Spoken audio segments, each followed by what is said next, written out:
Hmm. Ya, ini materi minggu ketiga ya. Minggu ini minggu ketiga. Jadi mohon maaf saya kemarin minggu lalu lupa kalau nggak memberitahu sehingga pada hari Minggu ya saya menginfokan saya posisinya di luar kota waktu itu. Baru pulang Senin malam ya, jam 11 malam baru nyampe rumah. Sehingga saya sempat apa ya, menulis lewat si master gitu. Jadi mohon maaf mungkin mendadak karena saya harus dinas mendadak waktu itu.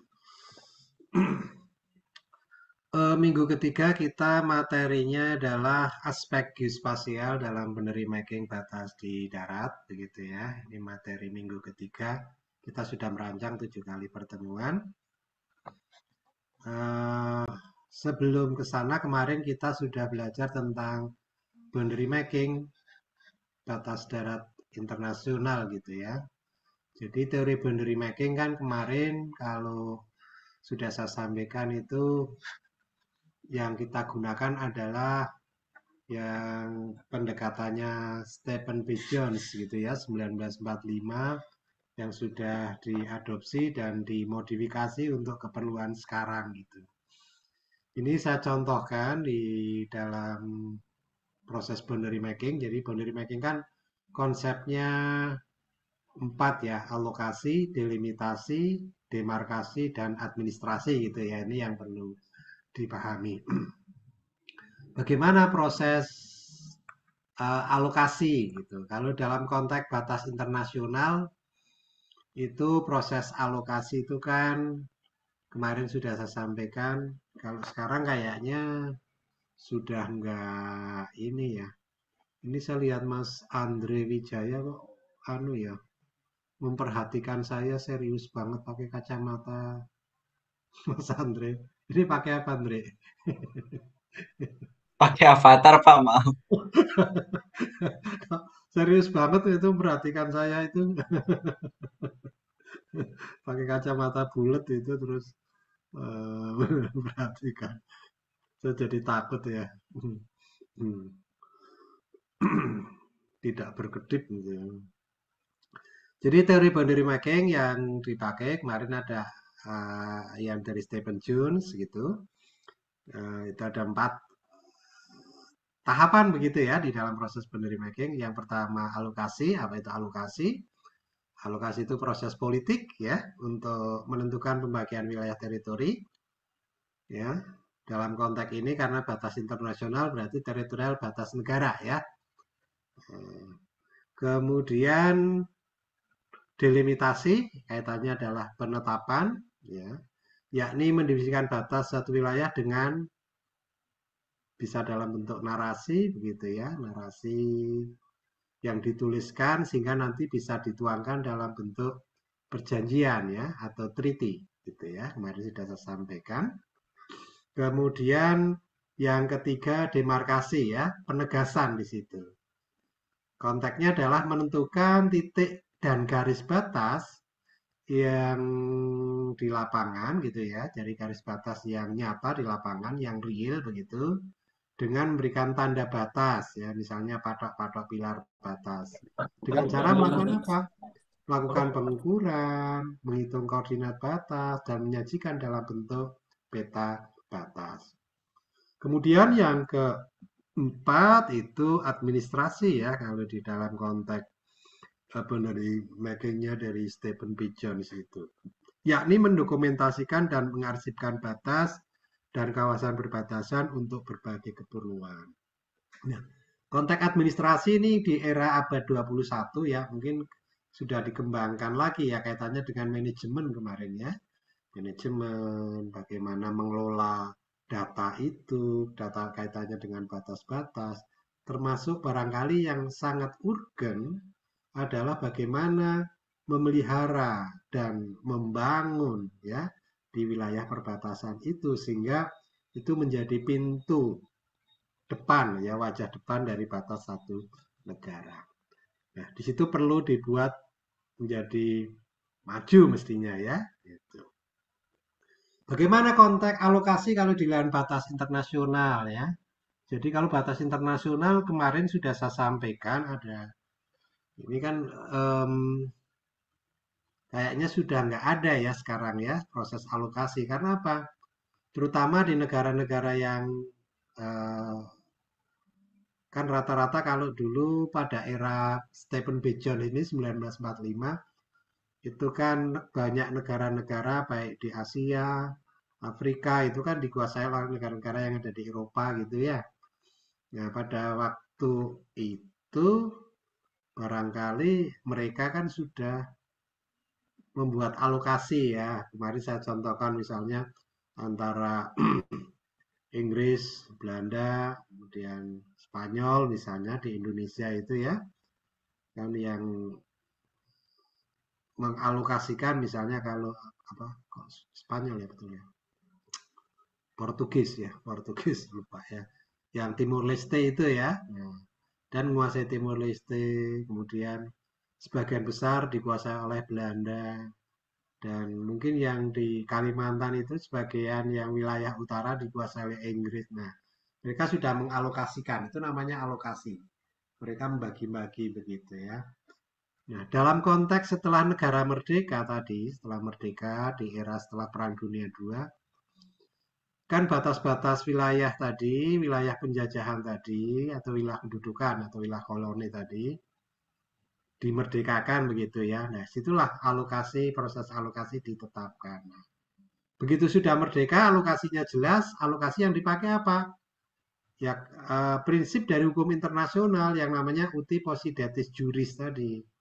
Mari sudah sampaikan apa itu uti possidetis juris, artinya negara yang baru merdeka adalah batas wilayahnya atau wilayah wilayah yang merdeka tadi adalah mengikuti daripada wilayah pendudukan sebelumnya, yakni tadi misalnya kalau Indonesia itu kan berarti semua wilayah yang diduduki Belanda pada saat itu ya, itu menjadi wilayah negara Indonesia, begitu kira-kira.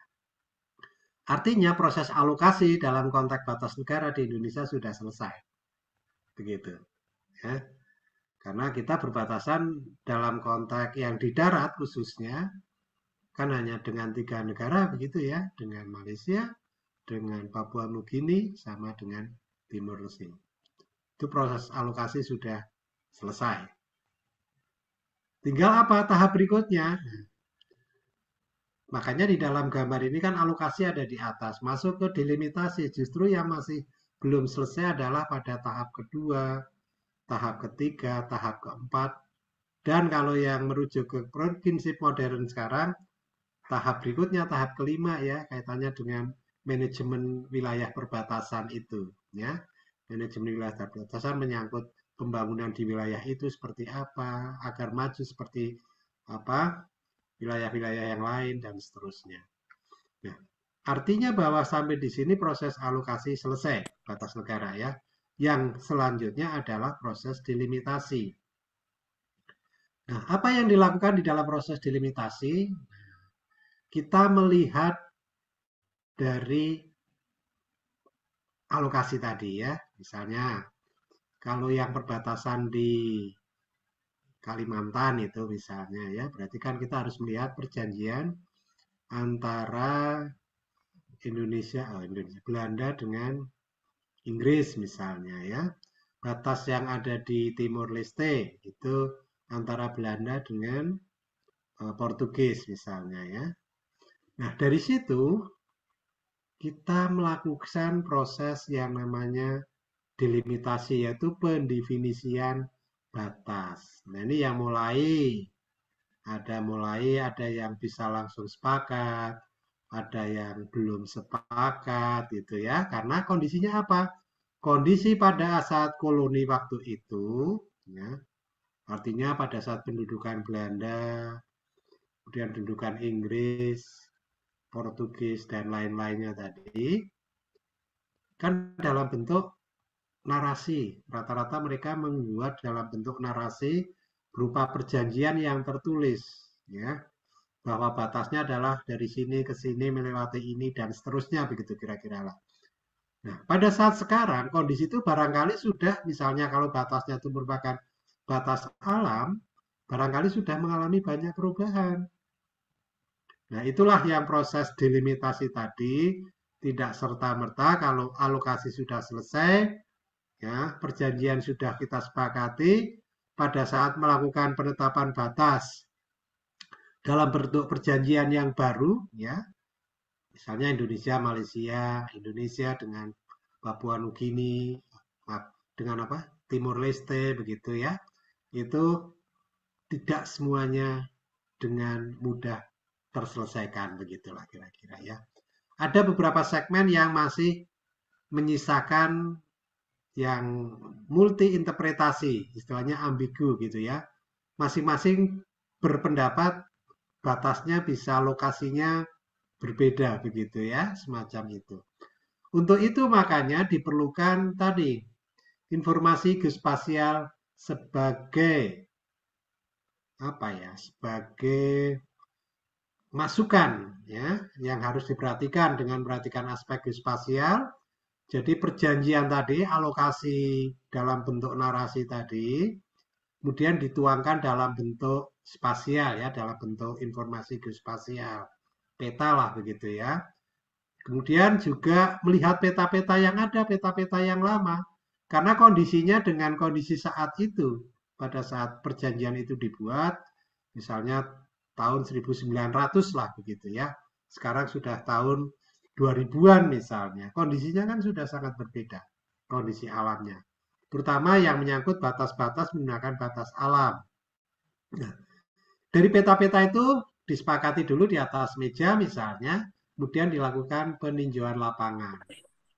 Ya, menggunakan lapangan, menggunakan peta-peta dasar yang ada yang ditemukan, menggunakan foto udara dari berbagai waktu gitu ya, waktu yang lama mungkin kalau ada foto udara yang paling lama, kemudian saat berapa tahun yang ada dikumpulkan semuanya gitu ya.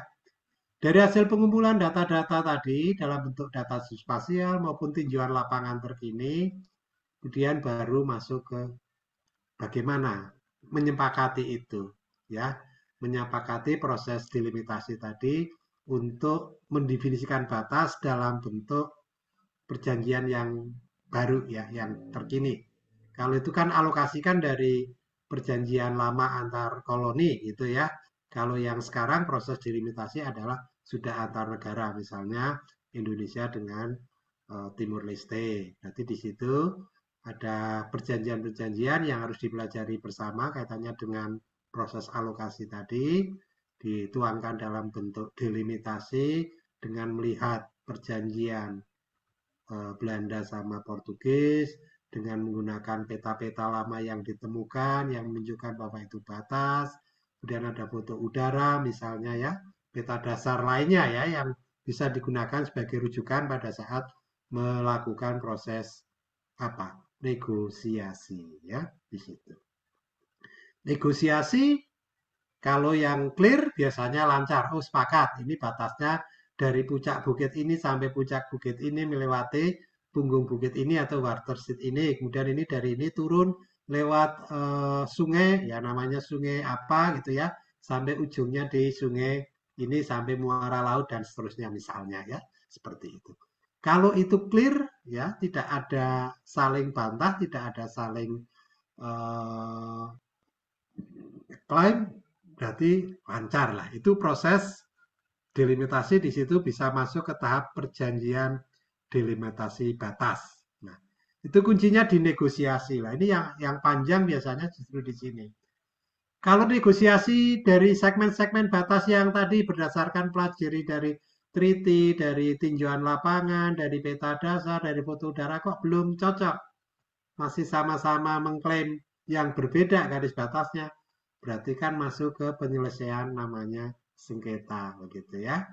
Masuk ke penyelesaian sengketa bisa berupa yang paling soft barangkali mediasi, inquiry, konsolidasi, bahkan pada tahapan yang tidak bisa dilakukan mediasi ya bisa saja dinaikkan ke lewat mahkamah internasional atau arbitrase begitu kira-kira.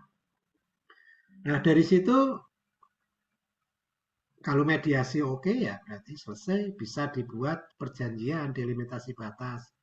Kalau yang agak alot barangkali sudah harus sampai ke Mahkamah Internasional atau arbitrase tadi sampai menemukan apa batas yang disepakati gitu ya antara dua atau batas yang diputuskan oleh Mahkamah Internasional begitu kira-kira. Seperti kemarin kan waktu diskusi cerita tentang Maxon Dixon itu kan melakukan proses demarkasi dalam rangka menindaklanjuti begitu ya, mengimplementasikan hasil dari waktu itu mahkamahnya ini ya pengadilannya Inggris begitu ya, yang kaitannya sengketa antara keluarga siapa antara ya batas itu ya Pennsylvania dengan Maryland gitu ya, antara si siapa Penn sama si siapa lupa ya pokoknya dua dua itulah ya dua wilayah itu ya. Itu si Maxon Dixon itu kan melakukan tahap yang ketiga demarkasi karena menjalankan perintah dari kerajaan setelah diputuskan oleh pengadilan di Inggris bahwa batasnya adalah dari sini ke sini gitu ya gitu lewat bentuk itu. Nah, di dalam konteks yang sekarang pun istilahnya yang lewat keputusan Mahkamah Internasional lah kira-kira kalau ada sengketa batas seperti itu yang tidak bisa diselesaikan dengan cara mediasi misalnya. Itu ya ini kaitannya tahap delimitasi. Kemudian masuk ke demarkasi lah.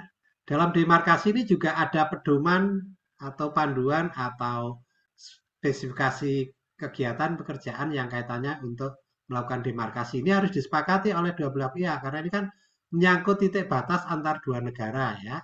Di situ juga harus disepakati juga kaitannya pedoman untuk memberikan bagaimana apa titik-titik batas tadi nantinya akan diwujudkan di lapangan ya, diberikan tanda di lapangan yaitu wujudnya seperti apa, metode pengukurannya apa, barangkali juga yang harus disepakati kalau dalam konteks pengukuran koordinat datumnya apa, ya sistem koordinatnya yang akan digunakan apa, kalau nanti diwujudkan dalam bentuk peta, sistem proyeksi petanya menggunakan apa, pada skala berapa, ukuran pilarnya seberapa, akan meletakkan pilar posisinya ada di mana. Kalau itu merupakan batas alam misalnya yang tidak bisa ditempati pilar batas pas batasnya ya, sehingga harus menggunakan pilar antara, itu kan harus disepakati. Ya misalnya batasnya sungai adalah median sungai di tengah sungai.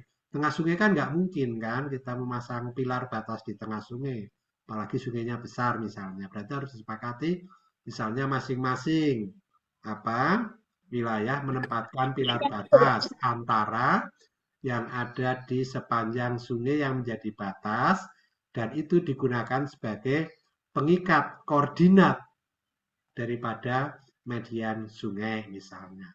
Karena apa ini berisiko juga sungai itu kan bisa dinamis berubahnya waktu, berubahnya kondisi alam, erosi, banjir, dan lain sebagainya, kan alur sungai bisa berubah. Tapi kalau menggunakan koordinat, ya nanti tidak akan mengalami perubahan. Misalnya pilarnya pun yang ada di batas-batas itu terkena erosi ya, karena banjir besar dan lain sebagainya ya berpotensi bisa direkonstruksi kembali lah kira-kira kalau batas koordinatnya tadi sistem koordinatnya jelas, ininya jelas dan seterusnya. Nah, di dalam konteks demarkasi ini biasanya dibentuk adanya komite demarkasi bersama. Ya, yang akan melakukan kegiatan survei untuk penentuan titik-titik batas atau pemasangan tanda-tanda batas yang ada di lapangan gitu ya. Nah, dari kegiatan itu komite itu mestinya ya kalau sepakat mulus itu ya akan memperoleh hasil pekerjaan pengukuran. Nah, hasil ukuran itu gimana? Bisa disetujui, bisa tidak disetujui. Kalau tidak disetujui apa? Bisa juga diselesaikan dengan resurvei atau dengan masih ada permasalahan begitu ya. Berarti harus ternyata ada hasil dari delimitasi dengan membuat peta-peta tadi sudah sepakat di peta, waktu di lapangan ternyata kondisinya berubah. Ya, beda ternyata interpretasinya, apalagi sudah ketemu dengan masyarakat sekitar di situ, mendapat informasi-informasi baru loh, ternyata hasil delimitasi yang sudah disepakati di atas meja, waktu mau di plotting di lapangan, di stake out, ternyata ada masalah misalnya apa. Ternyata pilar batasnya yang koordinat ditetapkan lewat proses delimitasi tadi, negosiasi di atas meja, waktu di lapangan misalnya, loh ini kok membelah satu kampung misalnya. Nah, masyarakat di situ cerita panjang lebar dan lain sebagainya, barangkali berikan masukan, bisa jadi kampung itu tidak dibelah jadi dua negara yang berbeda ya. Bisa jadi akan masuk satu wilayah, misalnya ya, semacam itu. Nah, di situ biasanya akan alot ya, akan alot. Sehingga apa? Harus diselesaikan lewat ya tadi outstanding boundary problem ya, ada proses di situ yang karena ada permasalahan ya, ditemukan permasalahan di lapangan pada saat kita akan melakukan stake out hasil delimitasi yang sudah disepakati di atas meja. Nah, itu. Nah, kalau itu permasalahan nggak selesai, ya pilih cara penyelesaian. Mau penyelesaian ukur ulang atau penyelesaian secara hukum. Kalau secara hukum ya balik lagi ke atas. Ya, bisa lewat tadi mediasi, konsiliasi, atau lewat mahkamah internasional. Bukan Mahkamah Konstitusi ya di sini ya. Mahkamah internasional begitu kira-kira ya. Jadi alurnya seperti itu. Nah, sampai mendapatkan satu kesepakatan lah. Kalau nggak sepakat ya banyak yang segmen-segmen tertentu sampai sekarang belum terselesaikan ya karena masih ada permasalahan-permasalahan. Tadi antara hasil delimitasi dengan demarkasi ternyata ada perbedaan interpretasi ya di lapangan dengan interpretasi yang diperoleh dari hasil tadi delimitasinya ya lewat delimitasi batas tadi. Kalau semuanya lancar ya berarti ada demarcation agreement di situ ya. Kalau semuanya disetujui, kemudian dari hasil demarkasi agreement berarti kan bisa dipasang pilar batas ya. Kemudian ada pekerjaan lapangan, pasang-pasang patok-patok pilar batas. Kemudian di situ dilakukan pengukuran, memasang monumen ya dan seterusnya sampai mendapatkan data-data koordinat batas, foto-foto perbatasan dan peta perbatasan. Nah, dari situ biasanya nanti akan disahkan ya kaitannya dengan batas. Tadi secara bersama-sama dan dalam konteks negara biasanya diundangkan dengan batas begitu ya. Nah, hasil dari semua itu nanti akan dikelola di dalam satu basis data karena sekarang kan di era teknologi informasi ya basis data itu yang paling menjanjikan ya untuk keamanan keselamatan data tadi biar tetap bisa terjaga di sana. Disinilah proses administrasi, ya istilahnya pendokumentasian dan pengarsipan batas dan kawasan perbatasan bisa dilakukan di situ. Administrasi, dari situlah pengelolaan data, ya data-data itu bisa dimanfaatkan untuk kegiatan-kegiatan yang lain. Itu konteksnya ya secara garis besar tentang teori boundary mapping dari Stephen Jones. Itu. Sampai sini ada pertanyaan silakan.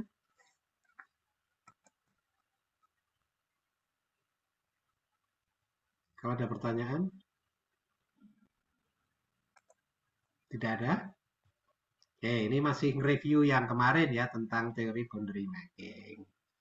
Kita masuk ke konteks tadi, aspek geospasial dalam batas wilayah. Di dalam proses boundary mapping, jadi pada hakikatnya adalah merupakan proses partisi, ya, atau membagi-bagi wilayah lah, membagi-bagi permukaan bumi begitu ya. Ya. Permukaan bumi itu pada unit yang paling kecil, itu persil ya, bidang tanah. Sampai wilayah administrasi, kumpulan dari persil-persil dalam satu wilayah administrasi bisa membentuk RT, RW, Dukuh, desa itu ya, kecamatan, kabupaten, kota, provinsi gitu ya. Kalau dalam wilayah satu kedaulatan negara namanya negara, begitulah. Nah, secara praktis proses membagi-bagi permukaan bumi dapat dilakukan secara langsung di lapangan dengan cara melakukan pengukuran, ya, atau dengan metode yang tidak langsung yang dilakukan pada media peta.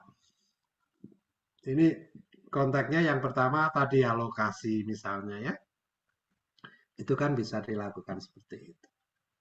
Nah, paling simpel ya memang di peta ya, apalagi wilayahnya yang sulit begitu ya. Wilayah-wilayah yang sulit itu kan paling mudah pakai foto udara misalnya atau citra satelit resolusi tinggi, kemudian dikasih ditandai di situ gitu ya. Kemudian dibuatlah peta batas misalnya. Itu pendekatan tidak langsung ya, metode tidak langsung. Ini sebagai sampaikan oleh Larry 2006. Jadi kalau langsung ya ngukur di lapangan gitu ya. Kalau tidak langsung ya menggunakan media peta yang ada gitu.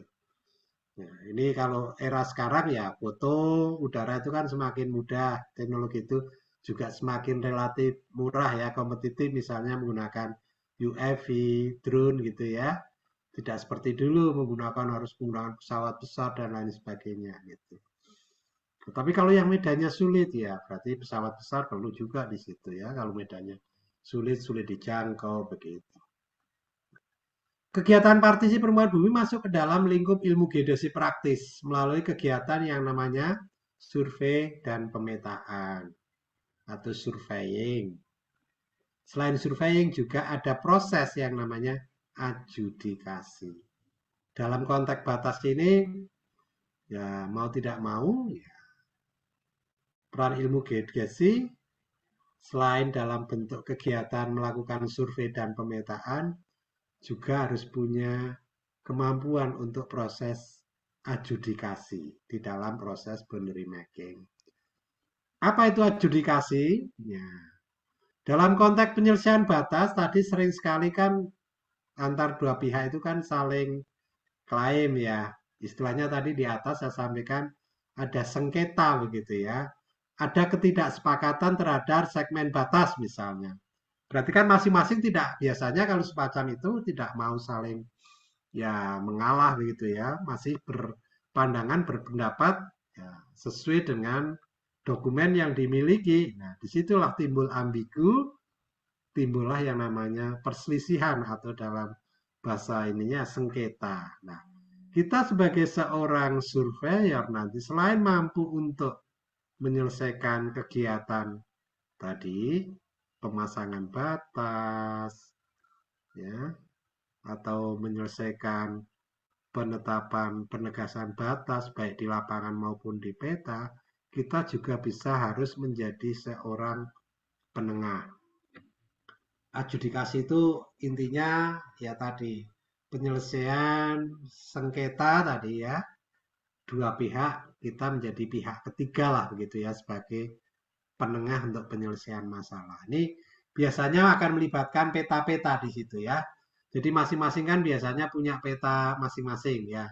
Yang satu punya peta misalnya tahun 1900, yang satu punya peta lebih tua lagi misalnya negara tetangganya punya peta 1850 artinya lebih tua 50 tahun. Nah, ternyata peta itu berbeda. Nah, kan harus diselesaikan itu. Kalau yang semacam itu. Kita sebagai seorang surveyor, seorang engineer harus mengerti tentang kaidah-kaidah peta yang dipakai itu. Sampai kita bisa memberikan penjelasan dan memberikan menjadi penengah ya, menjadi seorang adjudikator begitu ya di dalam proses adjudikasi boundary making ini. Nah, kemudian kesepakatan batas wilayah internasional biasanya diwujudkan dalam bentuk dokumen perjanjian. Secara formal dan legal, kesepakatan batas wilayah dinyatakan dalam daftar koordinat titik-titik batas. Jadi ada kata kunci di sini dalam bentuk koordinat titik-titik batas. Dan digambarkan dalam dokumen yang berwujud peta yang terdapat pada traktat atau perjanjian tersebut. Nah, kalau perjanjian-perjanjian sekarang, ya, mau tidak mau, selain ada dalam bentuk narasi, dilengkapi dengan yang namanya peta. Ya, itu pada level internasional maupun sampai level batas RW misalnya ya itu ada petanya begitu ya. Peta yang dijadikan apa lampiran yang tidak terpisahkan daripada perjanjian apa ya penetapan dan penegasan batas itu.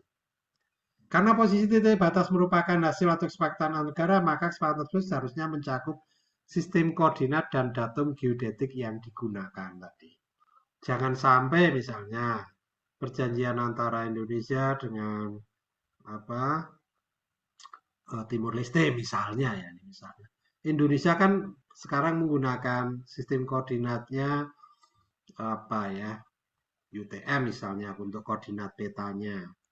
Ternyata di sana tidak menggunakan itu, misalnya mereka menggunakan polyeder ya misalnya untuk sistem koordinat proyeksi petanya. Datumnya Indonesia pakai SRGE ya, yang sebelah tetangga misalnya menggunakan BGS 84 ya, yang barangkali secara hakikat mungkin mendekati tapi kan secara ini beda gitu ya. Nah, itu bisa berpotensi menimbulkan permasalahan kaitannya dengan apa? Besaran koordinat yang dipakai. Pada titik yang sama besaran koordinatnya berbeda. Ya kan kalau datumnya berbeda biasanya seperti itu. Titiknya sama, pilarnya sama, tapi nilai koordinatnya berbeda. Karena apa? Karena berangkat dari datum geodetik yang berbeda misalnya. Oh, sana pakai bezel, kita masih pakai BGS 84 misalnya ya. Oh, ini yang sini pakai JRS 67, yang ini sudah pakai BGS 84 misalnya ya dan seterusnya. Nah, ini juga bagian yang harus disepakati. Nah, di sini kan berarti perlu seorang yang paham tentang geospasial. Begitu intinya. Dalam banyak kasus, terutama hasil perjanjian yang dilakukan di masa lalu, ya, koordinat titik-titik batas yang tercantum dalam dokumen perjanjian tidak menyebutkan secara eksplisit tentang datum yang digunakan dalam menentukan koordinat titik-titik batas. Nah, memang pada waktu itu, apalagi era-era kolonial dulu ya, sistem koordinat datum ya barangkali ada yang pakai, ada yang tidak gitu ya, semacam itu. Ini dari penelitian Laptrop tahun 1997, ya, artinya sudah berapa tahun ya? Sudah 2097 itu kalau eh, sudah 27 tahunan ya, mendekati 30 tahun ya. Jadi sudah lebih dari 25 tahun ya ini penelitian Laptrop publikasinya.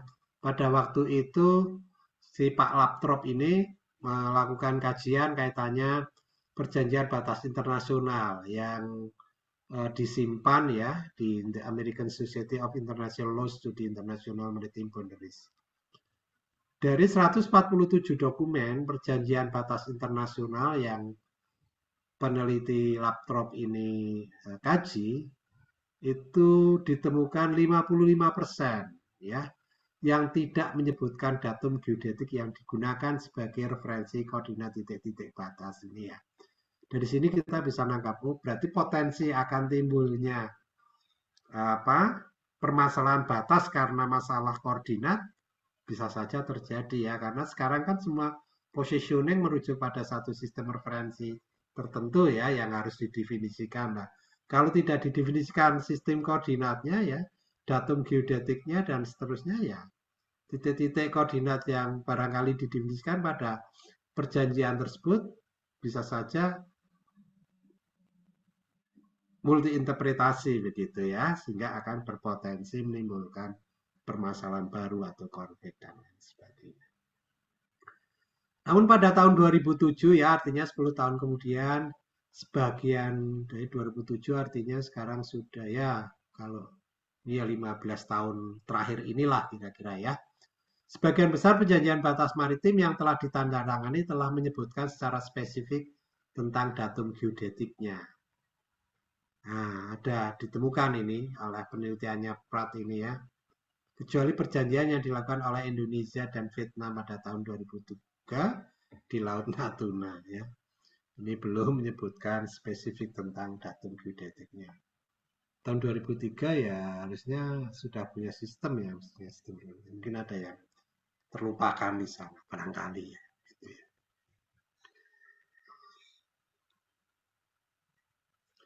Ketidakjelasan datum geodetik batas wilayah pada saat delimitasi membawa implikasi dalam kegiatan demarkasi dan manajemen perbatasan. Ya, jadi ketidakjelasan datum ya berarti kan akan berdampak pada besaran-besaran koordinat batas yang diperoleh dari hasil perjanjian itu. Nah, kalau pada koordinat itu dibawa ke lapangan untuk di stake out lewat kegiatan demarkasi, ya berarti berpotensi tadi menimbulkan permasalahan baru, gitu ya. Gitu. Termasuk dalam manajemen perbatasan ya. Kalau batasnya belum ditandai demarkasi ya di lapangan, bagaimana bisa melakukan manajemen perbatasan dengan baik? Kalau batasnya saja masih bersengketa misalnya ya, semacam itu. Ya. Permasalahan yang muncul akibat ketidakjelasan dan perbedaan datum geodetik adalah pergeseran koordinat. Titik batas akibat namanya datum shift ya. Yakni perbedaan jarak antara titik batas, efek terhadap garis batas, dan efek pada kegiatan demarkasi dan manajemen batas.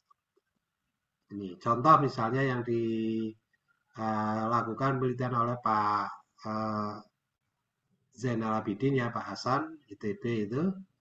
Beliau melakukan kajian tentang dokumen perjanjian antara Indonesia dan Singapura untuk 6 titik batas yang ada di laut teritorial ya, yang secara tidak jelas mencantumkan datum geodetik yang digunakan. Dalam kasus ketidakjelasan datum geodetik dari 6 titik tersebut, cara melakukan perhitungannya ya dengan beberapa alternatif, menggunakan beberapa alternatif datum yang dipakai. Misalnya ada datum Kertau 48, ada datum Kertau 68, ya ada datum Genuk, ada datum South Asia ya. Kemudian dibawa ke sistem datum WGS 84. Nah, hasil perhitungan menggunakan alternatif pada datum tersebut menunjukkan adanya pergeseran posisi yang bervariasi. Dan variasinya cukup besar, artinya mulai dari 25 meter lebih sampai 214 meteran pergeserannya. Untungnya nih koordinat yang ada di laut ya barangkali ya. Kalau 25 meter mungkin ya masih belum begitu ini ya. Tapi kalau sudah 200 meter, nah pas di situ mungkin juga potensi tambangnya tinggi misalnya ya.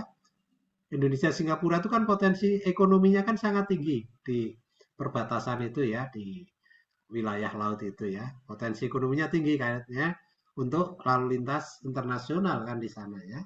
Itu sangat besar sekali kalau sampai tadi. Ini karena gara-gara apa? Datum geodetik ya, yang tidak didefinisikan disepakati secara uh, bersama jelas sejak awal gitu ya. Ini saya ambilkan dari publikasinya Pak Hasan itu ya. Kalau kita perhatikan waktu gitu ya, penandatanganan Staka Kawasan Cakupan dari Perjanjian Batas Maritim Indonesia Singapura, ada beberapa alternatif datum geodetik yang dapat diketangkan untuk koordinat geografis dari titik batas yang dinyatakan dalam perjanjian.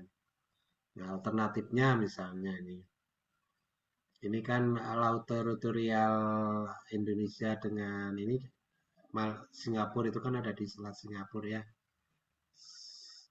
Nah, kira-kira datum yang mana yang dipakai ini? Apakah Kerto 48 atau 68 atau Genuk? Indonesia kan pada waktu itu tahun 73 kan masih menggunakan datum Genuk ya. Atau mungkin yang netral South Asia gitu ya, semacam itu. Ini kalau dilihat dari ellipsoidnya, kalau datum geodetik Kerto itu modifikasi dari Everest dengan sumbu panjang dan pemutatan seperti yang di tabel itu. Kerto 68 juga modifikasi dari Everest. Kemudian kalau Genuk itu dari Basel 1841. Kalau South Asia dari modifikasi Fisher 1960. Artinya ellipsoid referensinya sudah beda-beda dari situ ya.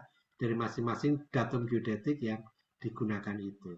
Kira-kira mana? Nah, Indonesia selama ini pakai yang mana misalnya? Kita kan BGS 84 ya, yang ini ya waktu itu ya. Kalau 63 masih Basel ya. Basel itu Indonesia waktu itu. 1841 ya, Basel 1841, tahun 70-an. Karena pada tahun 67 itu ada ya JRS 67 namanya ya, adopsi juga. Kemudian sampai yang terakhir yaitu WGS 84 yang semi dinamis sekarang lewat yang namanya SRGI tadi ya. Gitu. Ini contoh ya, salah satu case pentingnya pendefinisian datum geodetik di dalam kerangka penetapan dan penegasan batas negara begitu. Kemudian pergeseran posisi koordinat akibat datum geodetik menyebabkan kesalahan dalam kegiatan delimitasi garis batas di atas peta dan kesalahan dalam demarkasi titik batas di lapangan. Ya.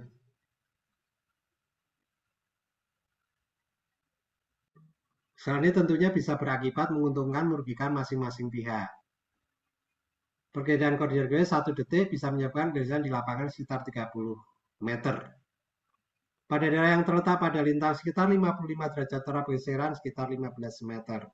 Untuk daerah laut terbuka, pergeseran tersebut mungkin dapat diabaikan. Namun pada area yang prospektif untuk sumber daya alam, misalnya minyak, gas mineral, ketelitiannya disarankan sampai 0,1 detik sehingga pergeseran titik di lapangan hanya sekitar setengah meter. Ini apa yang disampaikan oleh Prat 2006. Selain peta dasar, informasi geospasial lain yang digunakan dalam boundary mapping dalam 25 tahun terakhir adalah foto udara dan satelit resolusi tinggi tentunya. Keunggulan dari foto udara dan citra dibandingkan peta dapat membawa negosiator ya, tadi para negosiator yang akan menyelesaikan permasalahan batas bisa melihat kondisi nyata di lapangan lah kira-kira ya pada saat melakukan proses negosiasi di ini. Kemudian penggunaan SIG untuk negosiasi konflik batas juga sangat menonjol di era teknologi informasi sekarang ini ya. Misalnya perundingan antara Serbia, Bosnia, Kroasia, Herzegovina, Daytona yang difasilitasi oleh Amerika, PBB. Kemudian selama perjanjian perdamaian, para negosiator menggunakan peta-peta digital dan SIG ya, yang disiapkan oleh angkatan bersenjata ya, Amerika itu yang lewat US Army Topographic Engineering Center itu. Dan dalam proses perundingan digunakan lebih dari 100.000 lembar peta ya, yang secara cepat didigitasi di tempat ya menjadi peta digital, kemudian bersama data citra satelit dan DEM digunakan untuk memanipulasi real time untuk melakukan buffer di segmen batas yang kritis agar segera dapat dirundingkan dan mendapat persetujuan ini. Ini kisah tentang penetapan batas Serbia Bosnia dengan Kroasia Herzegovina gitu ya, yang waktu itu difasilitasi Amerika. Sengketa batas wilayah internasional pada dasarnya merupakan manifestasi tidak tuntasnya perjanjian atau terjadinya ketidaksepakatan akibat tumpang tindih klaim. Ya, secara kartometrik ya. Tumpang tindih klaim secara kartometrik artinya ada tumpang tindih di atas peta. Karena tadi pendefinisian petanya yang bisa jadi berbeda-beda. Selain itu, kemungkinan karena adanya ketegangan militer di wilayah perbatasan, ya, karena masing-masing tentara mungkin punya pendapat atau punya pegangan peta yang berbeda itu ya, berpotensi menimbulkan konflik di wilayah batas. Salah satu adalah kegagalan peran informasi geospasial hasil delimitasi. Hal ini pernah terjadi dalam kasus sengketa batas antara negara Eritrea dengan Ethiopia di Afrika yang berlangsung pada tahun 1998 sampai tahun 2000. Artinya belum lama ya, sekitar 25 tahun yang lalu ya. Untuk menyelesaikan yang menyeluruh, akhirnya kedua negara sepakat membentuk komisi perbatasan gitu ya, yang namanya EEBC gitu ya, Eritrea Ethiopia Boundary Commission, yang ditugaskan untuk melakukan delimitasi ulang atas dasar perjanjian. Ya, ini kembali ke tahun yang lama, 1900, 1902 dan 1908. Ini yang dilakukan. Jadi ada kegagalan dalam menyelesaikan batas menggunakan peta pada saat itu. Sehingga harus menurunkan tim gitu ya, membentuk komisi, kemudian menelaah kembali perjanjian-perjanjian sebelumnya, proses alokasi koloni sebelumnya gitu ya, untuk menjadi peta batas yang disepakati bersama. Nah, aspek geospasial yang perlu diperhatikan apa dari sini? Kita bisa menyimpulkan yaitu tentang informasi geospasial. Namanya peta ya. Kemudian aspek geometri peta. Aspek geometrinya apa? Datum, proyeksi peta, sistem koordinat, orientasi ya, arah itu juga pengaruh ya, arah itu. Dan skala peta. Skala peta juga berpengaruh terhadap apa? Terhadap kedetilan informasi daripada batas yang didefinisikan. Semakin besar skalanya, ya tentu saja informasinya semakin detail. Semakin kecil skalanya, informasinya terutama mungkin di titik-titik belok.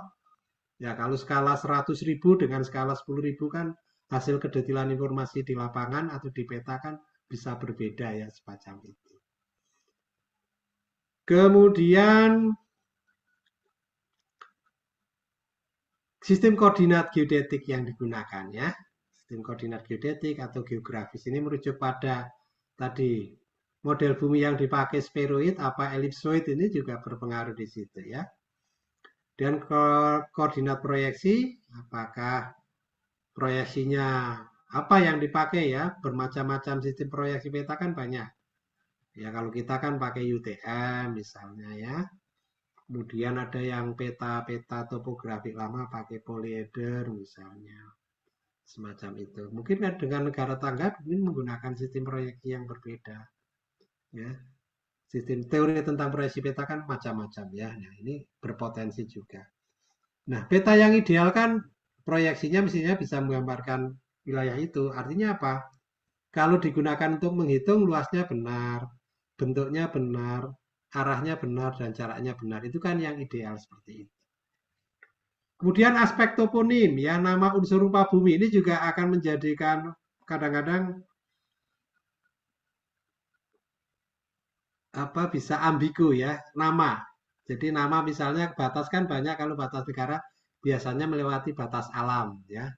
Nama bukit misalnya ya. Kalau ada nama bukit yang mungkin interpretasi di lapangan berbeda ya bisa berpotensi bukitnya berbeda gitu ya. Ini unsur rupa bumi misalnya. Dari bukit A melewati watershed sampai bukit B dan seterusnya gitu ya misalnya semacam itu. Nah, ternyata bukit A itu interpretasi orang atau yang di lapangan bisa beda. Ada yang menunjukkan bahwa bukitnya yang ini, ada yang satu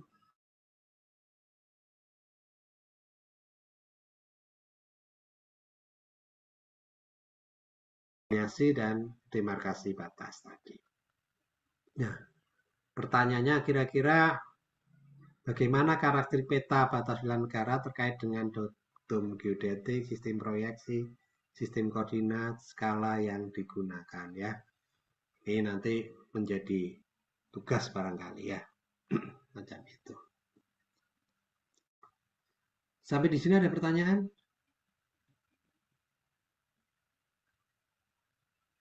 Ini sudah tadi pesertanya 60, sekarang tinggal 30 ya. Nanti kita periksa gitu ya. Tidak apa-apa. Kemudian aspek geospasial yang diperhatikan berikutnya adalah kartometrik. Apa itu kartometrik? Kartometrik itu melakukan pengukuran dan perhitungan nilai-nilai numerik batas tadi di atas peta ya, tadi sudah saya sampaikan. Ada 4 jenis pengukuran dasar dalam kartometrik. Yang pertama adalah pengukuran jarak, luas, arah, dan perhitungan jumlah objek yang tergambar di peta. Jadi kita bisa saja menyelesaikan batas itu dengan cara delineasi di atas peta itu yang namanya pendekatan kartometrik begitu ya. Dalam pelaksanaan kartometrik ada 3 hal yang perlu diperhatikan. Yang pertama adalah objek yang akan diukur di peta harus diidentifikasi dengan cermat dan benar. Ini menyangkut biasanya batas alam itu sulit sekali. Saya punya pengalaman waktu membantu tim Indonesia Timur Leste ya pada tahun 1999 itu, ya tidak mudah ternyata untuk melakukan proses narik batas di atas foto udara gitu ya. Karena tadi ada aspek masalah interpretasi misalnya nama bukit tadi saya contohkan ya. Itu kaitannya dengan toponim. Ini sebenarnya bukit kan nggak ada namanya kan. Bukit itu kan nggak dikasih label ya. Kita harus melakukan interpretasi ya. Kita misalnya interpretasinya adalah bukit yang paling tinggi biasanya yang dipakai untuk penetapan batas ya. Di antara bukit-bukit yang saling berjejeran tuh misalnya dipilih yang paling tinggi. Nah, itu biasanya yang dipakai. Artinya kan sangat interpretatif sekali gitu ya. Bisa benar, bisa tidak begitu ya. Semacam itu.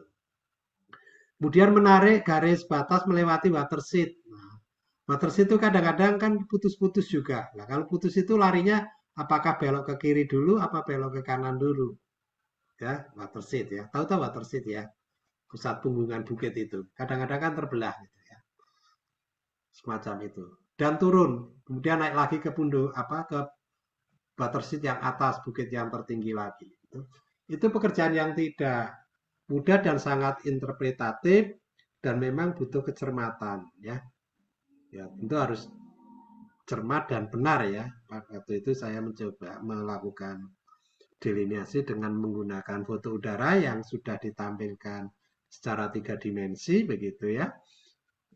Tidak ternyata ya tidak sederhana mendefinisikan dari narasi dari perjanjian dituangkan kita mencari nama-nama tadi toponim-toponim objek-objek yang menjadi titik-titik kesepakatan batas. Kemudian kita menetapkan titik itu dan menarik garis batasnya antar titik itu menjadi garis batas. Itulah pendekatan kartometrik ya. Pendekatan pengukuran dan perhitungan nilai-nilai numerik, penetapan batas di atas peta begitu kira-kira. Selain tadi identifikasi dengan cermat dan benar, juga pengukuran dilakukan dengan metode yang benar, menggunakan alat yang sesuai dan memadai sesuai tujuannya. Ya. Kemudian data yang diperoleh harus dinyatakan dalam data numerik ya. Ada koordinat-koordinat dan seterusnya. Metodenya harus benar ya. Berarti misalnya apa? Petanya mestinya sudah diortofraktifikasi dengan baik. Ketelitian ortorektifikasi memenuhi standar ketelitian peta dasar dan seterusnya. Itu harus dipenuhi dulu. Petanya harus peta yang betul-betul peta sudah standar. Baik dari ketelitian geometrinya ya. Kemudian tadi ketelitian tematiknya, tidak ada pergeseran dan lain sebagainya. Kemudian konsistensinya, waktu pengambilannya mungkin akan berpengaruh terhadap objek-objek yang menjadi dasar untuk proses kartometrik tadi.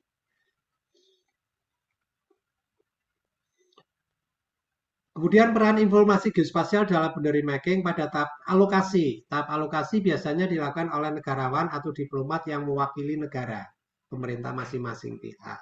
Ya, di situ. Nah, pada tahap ini, alokasi itu biasanya memang didominasi oleh kegiatan politik dan diplomatik ya. Lobby-lobby, negosiasi antar negara yang saling berkepentingan dengan batas tersebut. Nah, di sini peta diperlukan ya. Untuk apa? Untuk bahan negosiasi.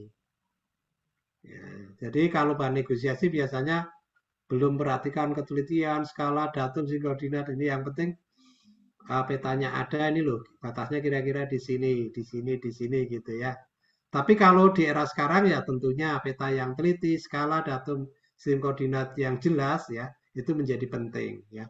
Dalam konteks ini memang waktu itu belum begitu menonjol gitu ya. Tapi kalau era sekarang masa teknologi sudah sangat mendukung untuk melakukan membuat peta yang teliti, skala yang baik, datum yang benar, sistem koordinat yang baik gitu ya.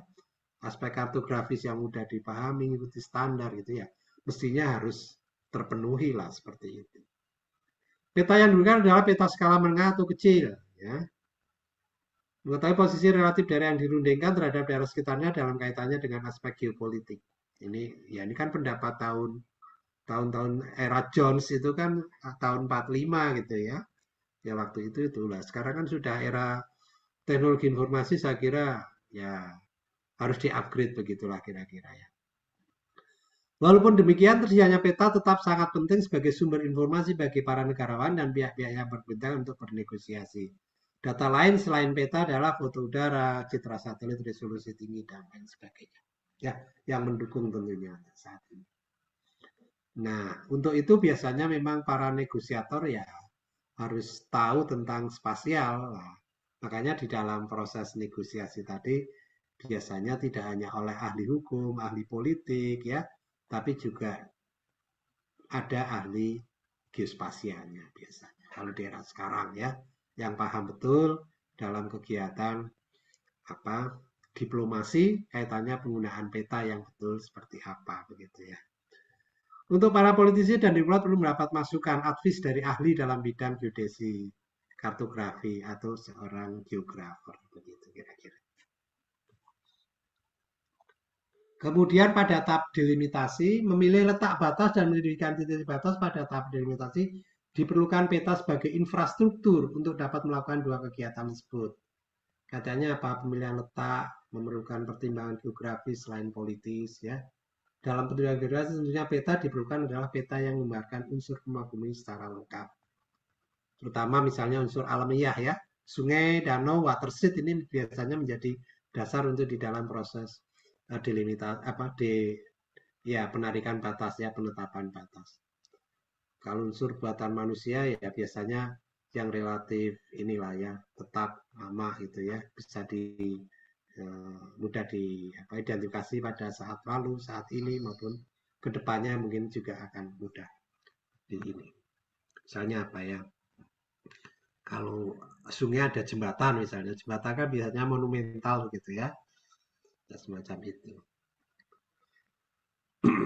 Pada peta dasar ini digambarkan posisi planimetris yang akurat dan bentuk medan yang topografis setelah pola drainase digambarkan dengan garis kontur. Skala dan kualitas peta dasar sangat penting pada tahap ini. Ya. Tahap delimitasi itu sangat penting menggunakan peta-peta yang terbaik lah tentunya ya. Peta dasar yang terbaik, skala yang terbesar ya, ketelitian yang terbaik begitu tentunya gitu ya. Peta dasar yang digunakan harus produk resmi yang dibuat oleh pemerintah dan negara yang bersangkutan. Ya kalau delimitasi seperti itu. Pemilihan skala ya yang mencukupi sangat penting karena menentukan tingkat kerincian informasi peta dasar yang digunakan. Jadi yang paling fundamental memang aspek geospasial ya pada tahap delimitasi. Kemudian nanti dilanjut pada saat tahap berikutnya yaitu demarkasi. Ya. Hasil akhir dari tahap delimitasi adalah dokumen perjanjian. Ya. Makanya perjanjian itu biasanya dilengkapi dengan peta yang baik tadi. Gitu. Peta kesepakatan batas wilayah biasanya merupakan bagian yang tidak terpisahkan dari perjanjian. Bila peta menjadi bagian dari teks perjanjian, maka peta tersebut merupakan bagian dari delimitasi. Bila tidak, maka peta tersebut hanya sebagai satu ilustrasi dari teks perjanjian. Peta secara sendirian tidak dapat digunakan sebagai produk yang bersifat legal hukum. Ya. Jadi peta harus dirujuk sebagai bagian yang tidak terpisahkan dari perjanjian. Disinilah kekuatan hukum ya, menjadi peta itu menjadi bagian dari perjanjian itu sendiri. Kekuatan legal dari peta hanya dapat diperoleh bila peta tersebut merupakan bagian tidak terpisahkan dari perjanjian atau keputusan pengadilan dan kekuatannya sebagai alat pembuktian satu kualitas teknis peta yang bersangkutan. Ini yang perlu diperhatikan ya kaitannya dengan ini. Dari gambaran di sini bisa disampaikan ini kaitannya dengan apa itu peran informasi geospasial pada tahap alokasi, pada tahap delimitasi ya. Sebelum nanti masuk ke demarkasi ini yang paling krusial di sini. Karena perjanjian peta harus peta hasil delimitasi batas menjadi bagian yang tidak terpisahkan di dalam proses untuk keperluan demarkasi di situ. Ini peran di sini ya. Delimitasi ke demarkasi ini kan menjadi yang penting di sini ya. Ini tugas surveyor di sini paling peran pentingnya ya di sini. Mulai delimitasi sampai demarkasi ini. Tahap demarkasi pada dasarnya merupakan kegiatan memindahkan titik batas di peta hasil delimitasi. Jadi stake out lah begitu kira-kira ya. Setelah sepakat di atas meja, ya lewat perundingan-perundingan negosiasi, Dibuatlah suatu perjanjian, penetapan batas lewat peta-peta, peta itu kemudian diimplementasikan di lapangan lewat kegiatan yang namanya pemberian batas. Nah, dalam banyak kasus sering ada perbedaan antara teks delimitasi dengan peta delimitasi yang bisa menimbulkan masalah dalam demarkasi. Namun hal ini sama sekali tidak mengurangi nilai peta delimitasi sebagai pedoman untuk demarkasi yang disampaikan oleh Jones 1945.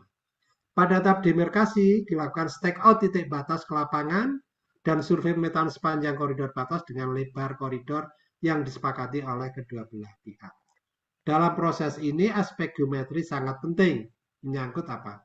Skala peta benar, koordinat pada datum geodesi ditetapkan dengan benar.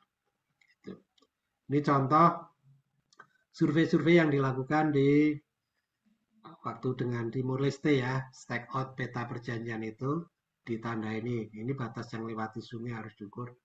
Tengah sungainya koordinatnya sama nggak dengan kalau men-stake out peta itu jatuhnya di mana koordinat itu gitu ya. Semacam ini batas. Ini survei-survei Timur Leste tahun 1999 itu. Kalau ini survei yang ini di Malaysia kalau nggak salah batas di Malaysia itu. Foto ketiga ini saya ambil dari Kompas.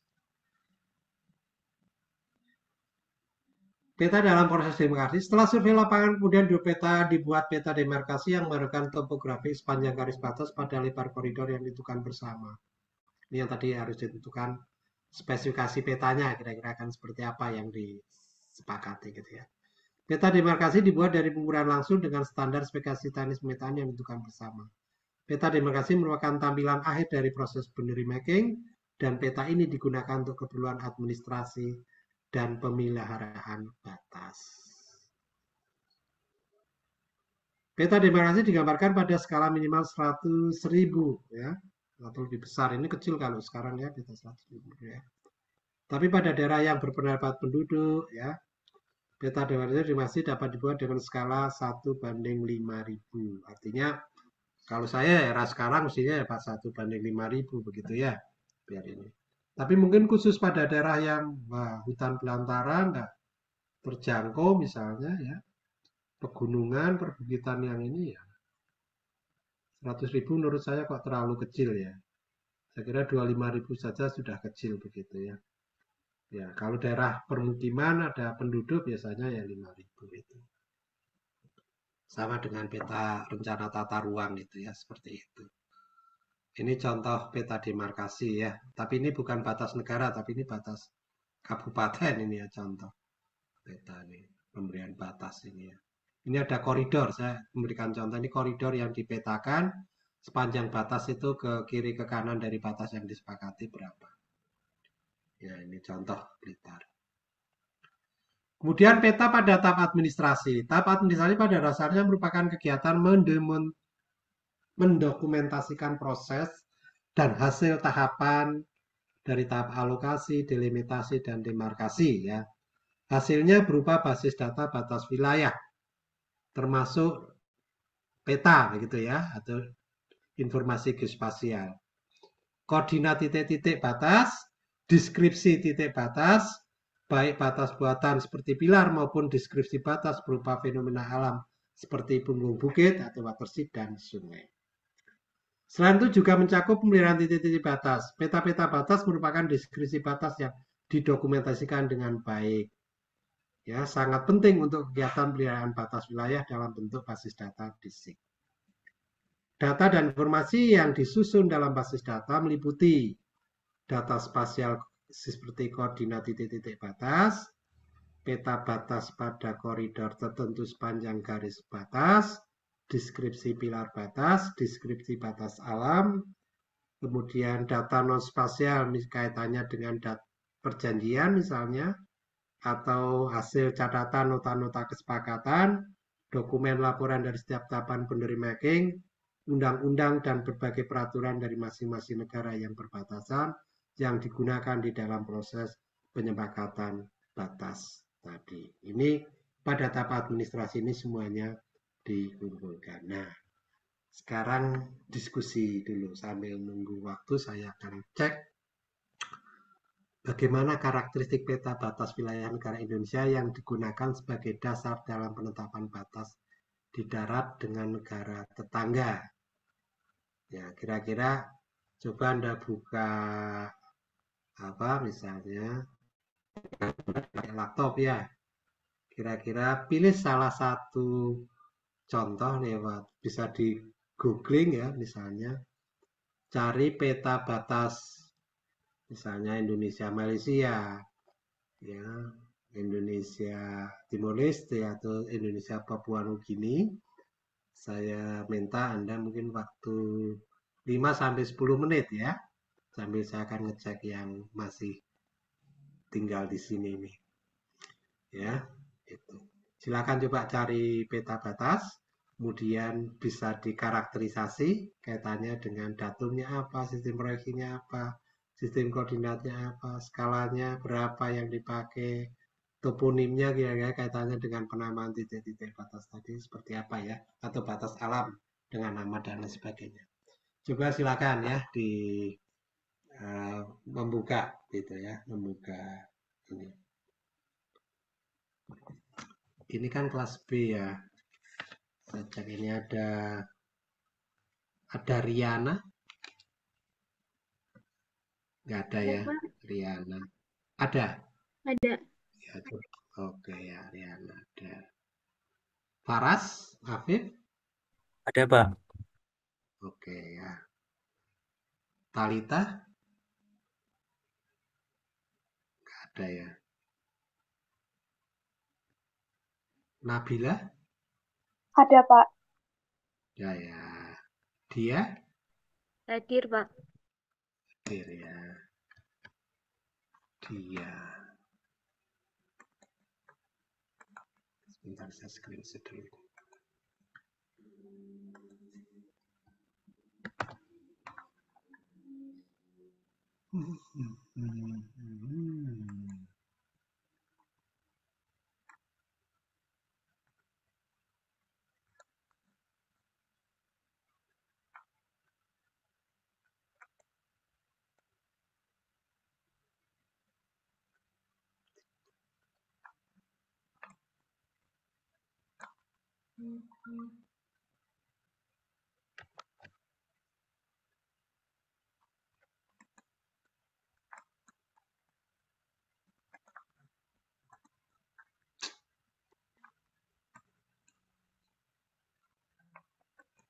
Coba silakan itu di apa?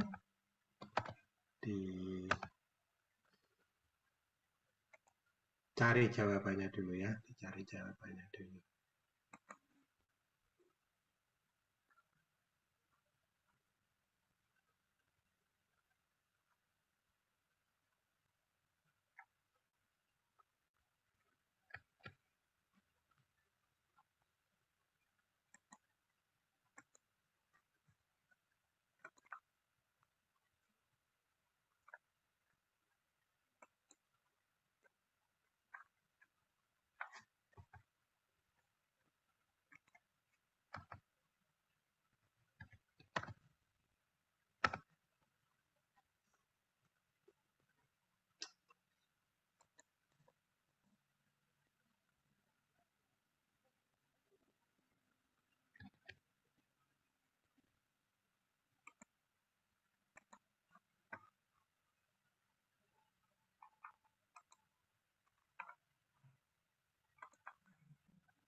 Iya, nanti saya cek dari metadata cek ya. Di Zoom kan ada metadatanya. Siapa yang masuk, kapan meninggalkan, ada gitu ya. Kalau saya dikte lama-lama dari metadatanya bisa dilihat.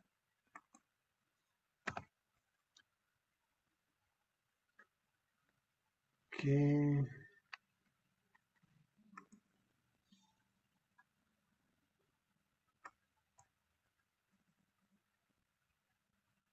Sudah ada jawaban?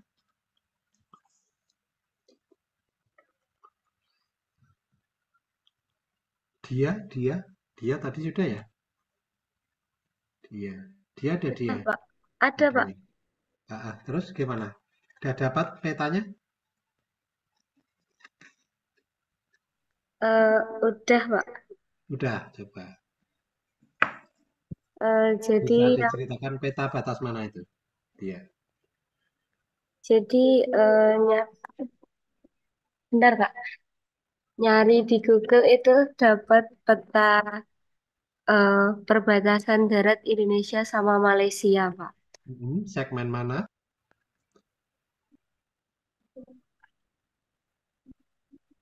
Kan ada data itu di judul petanya. Apa mau ditayangkan? Saya tak stop.